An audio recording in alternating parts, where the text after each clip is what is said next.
अस्सलाम वालेकुम नाज़रीन, बहरान टीवी में भली कार मां हां मुबशर सोलंगी। सब खां पहिरीं हिकु नज़र हेडलाइन ते।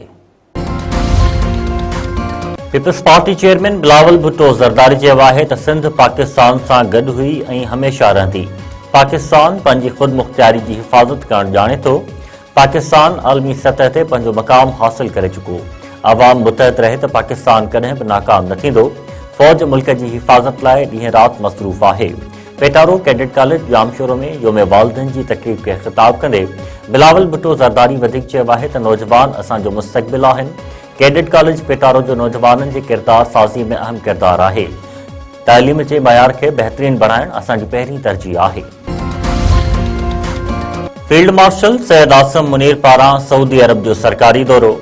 आर्मी चीफ जी सऊदी अरब जे वज़ीर दिफ़ा शहज़ादा ख़ालिद बिन सलमान सां मुलाक़ात में इलाइक़ाई सलामती जी सूरतहाल, दिफ़ाई ऐं अस्करी तावन ते ॻाल्हि ॿोल, स्ट्रेटेजिक शराकतदारी ऐं बदिलजंदड़ जियो स्ट्रेटेजिक चैलेंजिस से ख़्यालनि जी ॾेवट। फील्ड मार्शल सैयद आसिम मुनीर खे शाह सलमान बिन अब्दुल अज़ीज़ जी शाही फरमान तहत मेडल सां नवाज़ियो वियो। केपीके जे गवर्नर फैसल करीम गुंडी चयो आहे त केपीके में अमन अमान जी सूरतहाल बहितर न आहे। सूबो ॿीहर वॾे एहतजाज जो बार खणी न सघंदो। सूबे जे मुख़्तलिफ़ इलाइक़नि में ऑपरेशन जी ज़रूरत आहे। वज़ीर आला जी मंशा फ़रोशन सां लाॻापनि जी ॼाण न आहे।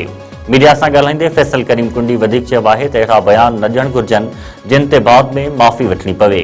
बानी पीटीआई महमूद ख़ान अचकज़ई ऐं अलामा नासिर अब्बास ख़िलाफ़ बयान ॾींदो हो। बानी पीटीआई खे पहिरियां उन्हनि खां माफ़ी वठणु घुरिजे। अलामा नासिर अब्बास अदियाला जेल मां थी अचे, उते जूं हालतूं बहितर आहिनि।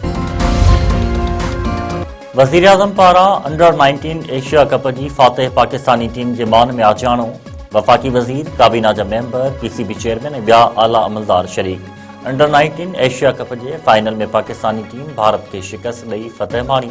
वतन वापसी ते रांदीगरनि जो भरपूर इस्तक़बाल, समें मदाहन पारां गुलनि जी वर्खा।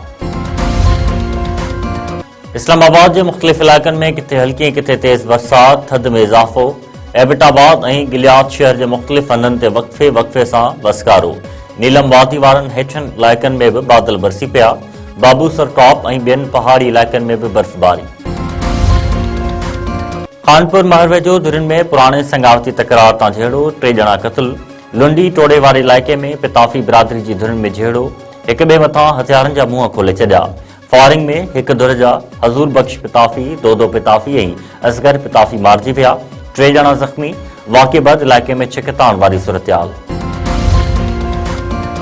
रोड़ी वेझो घर मां चोरी जी कोशिश, मज़ामत ते 2 भाॻिया क़त्ल।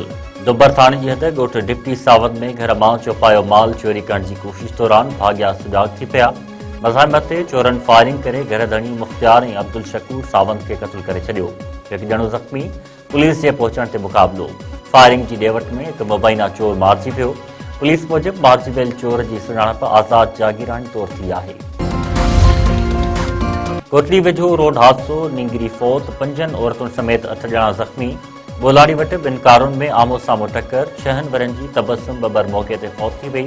ज़ख़्मियुनि में अली बबर, नज़ाकत, मारवी ऐं ॿिया शामिल। 3 ॼणनि जी हालत नाज़ुक। घारे में समाजी अॻवान ऐं अॻूणे काउंसलर जे घर मां लखें रुपयनि जो धाड़ो। 6 मुट बदल हथियारबंदनि हसन लाशारी जे घर में दाख़िल थी भातियुनि खे यरमाल बणाए वरितो।